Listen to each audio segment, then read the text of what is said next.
esvaécese o efecto SAR.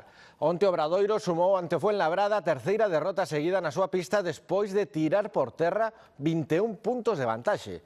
O encontro decidiuse na prórroga, en boa medida grazas á gran actuación de Paco Cruz. O mexicano anotou 10 dos 16 puntos do seu equipo no tempo engadido. Meteu todo o que lanzou nese tempo extra. 2 triplas, unha canastra de 2 e 2 tiros libres.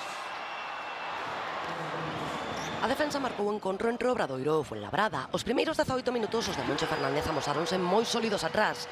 Pararon o 1-1 e evitaron que os madrileños corresen. Así colleron 21 puntos de vantaxe. Pero o Fuenlabrada enganchou un parcial de 0-7 ao final do segundo cuarto e deixou a desvantaxe en 14 no descanso e, sobre todo, deixou a sensación de que o partido mudara de ritmo.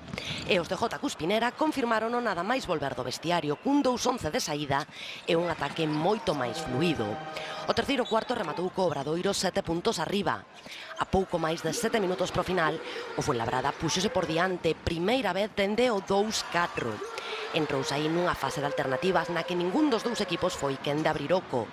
Singler empatou a 4 segundos. Bellas fallou a tripla do triunfo e o partido marchou a prórroga. Paco Cruz colleu o mando no Fuenlabrada con 10 dos 16 puntos do seu equipo.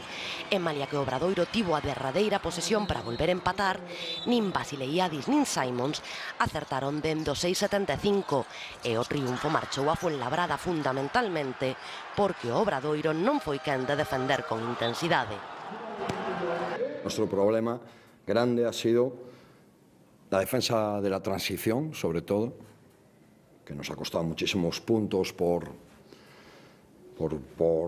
errar en ese apartado tan importante del juego, y la defensa 1 contra 1, ¿no? Que ha sido horrible, ¿no?